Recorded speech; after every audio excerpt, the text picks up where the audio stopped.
Welcome, clanmates, to Jalapeña, a Gargoyles Garcast. I am your host, Jason Roy Gaston, and the man to my side is the man who still doesn't know why we named this show Jalapeña. It is the Gargoyles version himself, VHS Jase. Hello, good sir, and welcome, my angel of the night. Oh, thanks, mate. And certainly calling me a gargoyle is pretty evident because I was stoned a lot in my youth. That does not surprise me one bit. But it is not time for that. It is time to be awakened because we are here with the fifth part of the debut of Gargoyles, appropriately titled Awakening Part 5. We thought that they were going to throw us a curveball and call it something different, but no, they went with the classic Awakening Part 5. Or it's basically the last 22 minutes of the movie. Pretty much, yeah, but it's okay because it's all climax, and that's awesome. We begin with Broadway, Bronx, and Lexington. They've been basically held at gunpoint since last week, and I love Broadway here. He says, "Oops, sorry, wrong floor." Jeff Bennett, such a great voice actor here. Just an equal bit of menace and mayhem and mirth. They did not really have they didn't really have his personality down yet. Right. So okay. He's a little bit different than we see him later. He's kind of a bully here at some points, especially whenever he holds up the scientist and says, "Where's the disc?" Not who he is later, but it's one of those things. It's the first few episodes. Character development. Yeah, they hadn't exactly figured everybody out yet. Lexington, however, is a nerd, and so he's the one who figures out where the disc is. And they light a shuck and they get out of there. They have had a successful mission. So that's one disc picked up. I bet you thought this was going to be complicated. Well, let's go see how our friend Hudson's doing. Hudson has to go underground. He sneaks his way into the base, I thought, rather cleverly by pretending to be big and stupid and bestial. And they're just like, oh, he's scratching at the door like the cat whenever we're trying to go pee. Let's let him inside. Yeah. Like the cat when we try to go pee. They let him inside, and he basically kicks everyone's butt because Hudson is amazing, and Ed Asner's great, and he finds the disc as well. So there's disc number 2. They're going to have StarCraft installed in no time. Yep, no time. Demona and... which we don't know she's called Demona yet. Spoilers, sorry. This show's like 25 years old. If you don't know it by now, I don't know what to tell you. After all, what kind of idiot hasn't watched this show yet? Sorry. Demona and Goliath are on the flying fortress. They get the disc. Everything's great. And then Demona does the unthinkable. She rips a cord out of the computer console because you apparently have high voltage cords running right underneath computer consoles. I guess that's why they keep exploding on the Enterprise. And with a look of sheer joy on her face, she destroys the flying fortress. And for a Disney cartoon, I remember watching this, and remember I was still kind of shook at the whole pay a man enough and he'll walk barefoot through hell for you.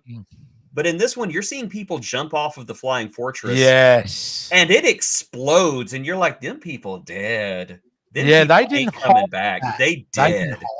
They went, well, we're going to show you them escaping, but no, not really. We're going to put them in the path of the explosion to show you how them people dead. They're floating down the Hudson, and they dead. Welcome to hell! Yeah. Great. After Gargoyles, watch the Quack Pack! I mean this with all love to Marina Sirtis, but when she evolves and becoming the evil Demona, I'm like, that's perfect. That's a perfect fit. Even though she plays an empath on Star Trek and is very empathetic and loving, she seems like a natural fit to be close your ears, kids, a bitch. Yes, I completely agree. Marina Sirtis as Demona was inspired casting, and of course Jonathan Frakes as David Xanatos. Let's just say Greg Weisman. Xanamentos. Greg Weisman is a Star Trek fan, and as the series goes on, you see more and more of that because you do hear a lot of Star Trek alums show up. I think Yeah. every single member of the TNG cast shows up in the series, except for Will Wheaton and Patrick Stewart. I think they're the only two that don't show up. I Two don't know. holdouts. He may show up. I don't remember him being in the show. But I remember whenever this was in first run syndication, I was watching it thinking, oh, I can't wait for Patrick to show up. And he never did. Never did. We are very Blame disappointed. OJ. We talked about this before. We blame OJ. I know. We blame OJ. It's all OJ's fault. I'm glad he's dead. Yep.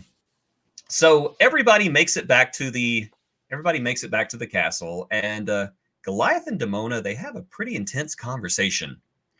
I'm shocked he hadn't clicked at this point.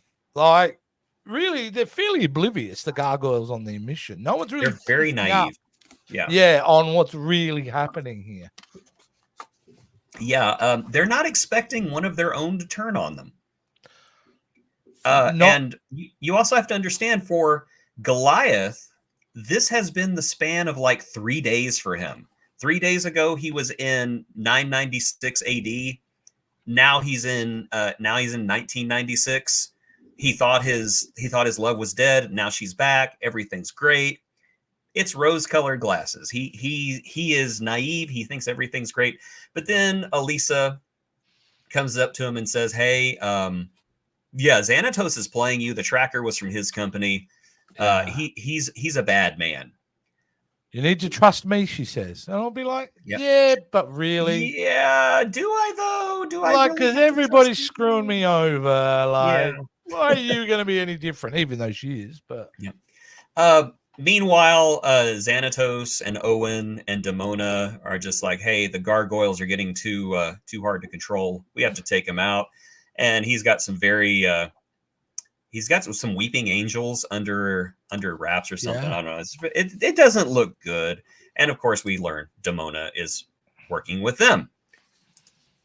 Let's just say Demona took a slightly different route than Goliath did. We don't find out about that right away, but we get some hints that are dropped. And I'm not going to give anything away, but please don't. yeah, I won't. But more is going on here than what you know. But it turns out that these are the Steel Clan robots. Xanatos has his own little army of robots, and he's going to take the gargoyles out because he can't control them very much.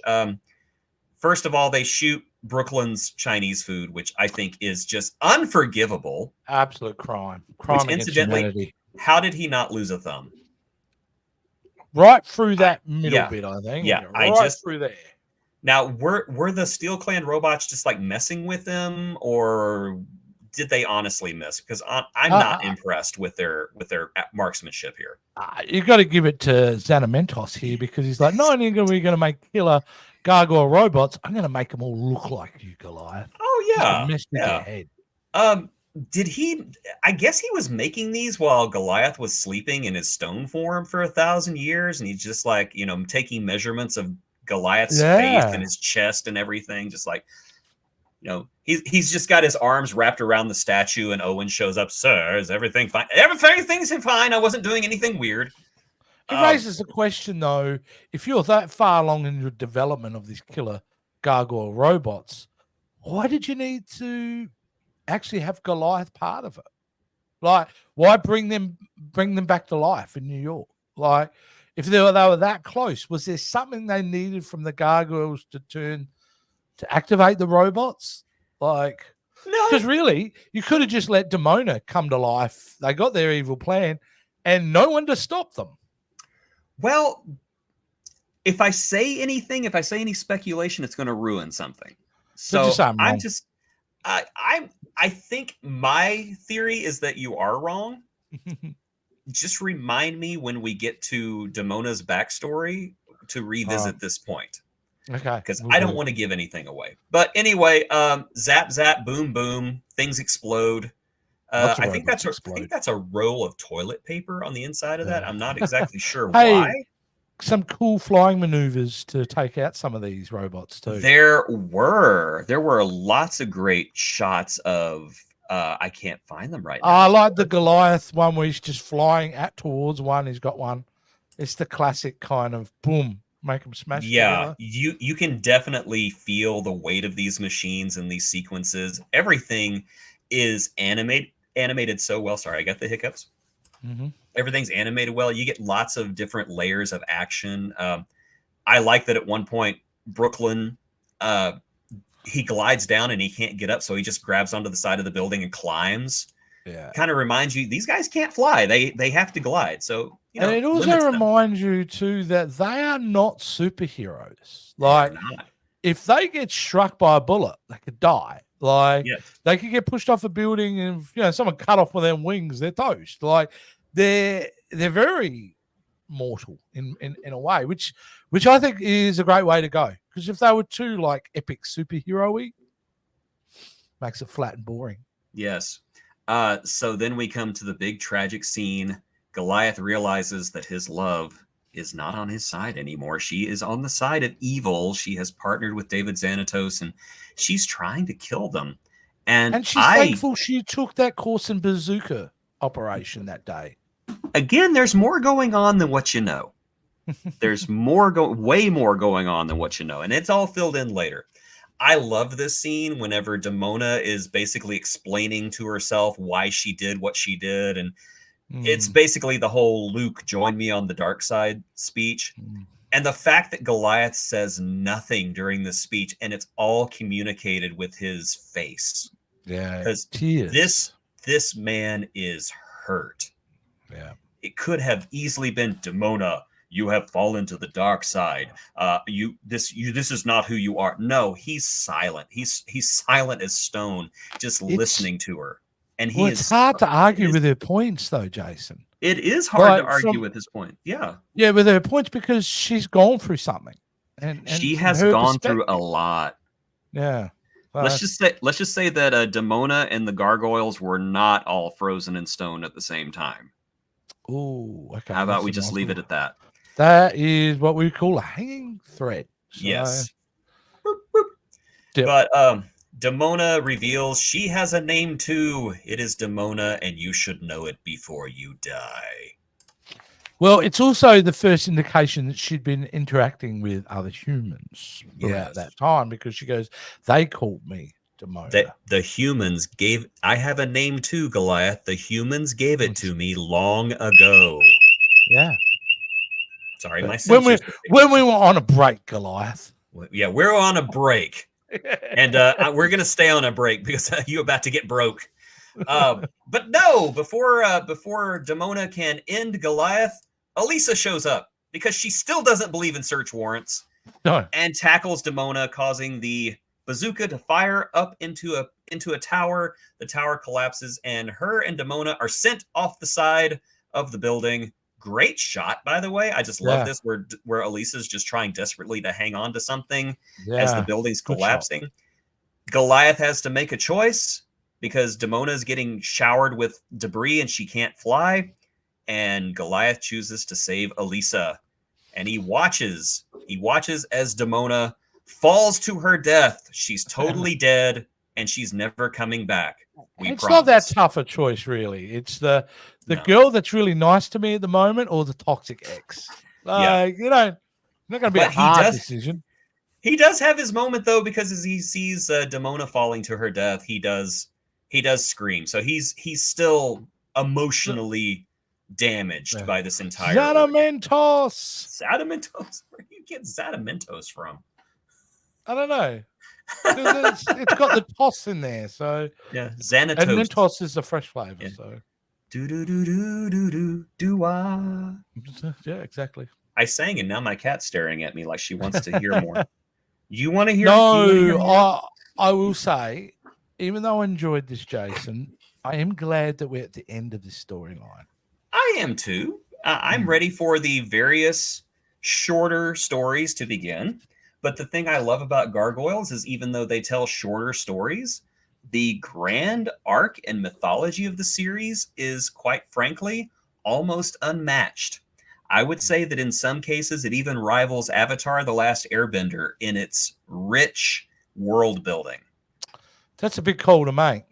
It is, because so many things that happened in these first 5 episodes, so much of it bears consequences.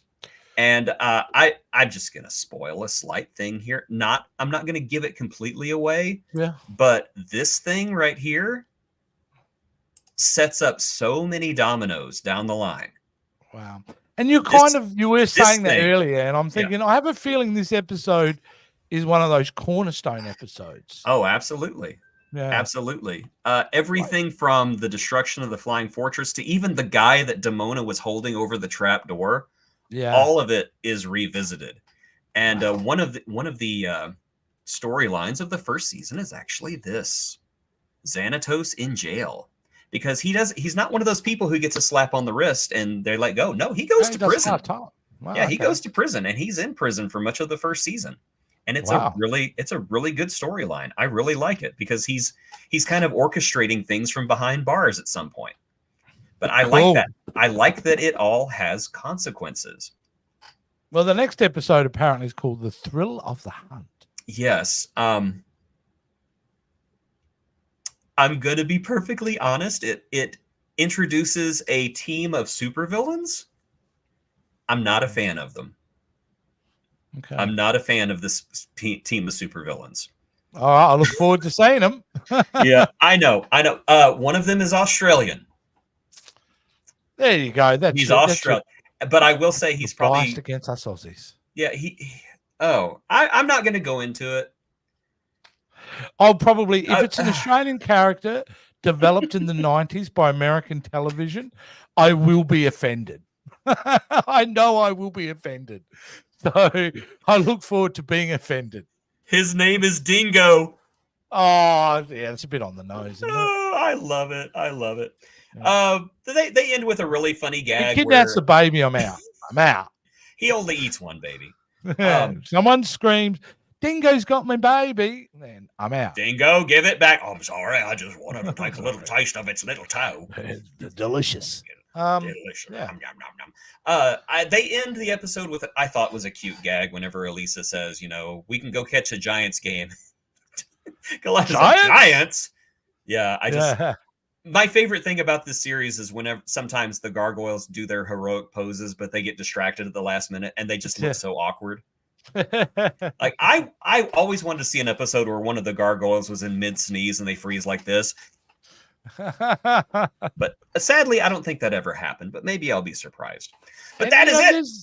There's lots to mine in this show in regards, because there's 1,000 years difference. There's lots to mine with modern world and their perception on things, like the Giants thing is like, he's thinking, what, we got Giants to deal with? Like, no, just a sports team. That is one of the things about the next episode that I do like, is that you see the Gargoyles thinking in 10th century terms. Yeah, they're in the 20th century, but they're talking about gathering allies and guarding the castle and things like that. I really enjoy that, especially here in the first, because this whole naivety thing does not go away. It stays with them, but it does lessen. So you see them learning as it goes on. But we will talk about that next week as we get to the thrill of the hunt. Yes, I'm glad. Not my favorite. Not my favorite. Yeah, glad you paused. So be sure to join us next time for the dip in quality that will be the thrill of the hunt. If you would please, though, visit our video description below and join our Patreon. You can join for as little as $5 a week, and you get exclusive perks and other fun things. And what do you guys think of the pack? Is it something to look forward to, or is it something that you wish the show would have skipped? Let us know. Comment below. And please don't spoil anything for Jase. He gets really grumpy whenever that happens, and I don't want to deal with him when he's grumpy. Yeah, I'm a pain in the ass. I still want to know what Jalapeña is, though. Week 5, people. Week 5.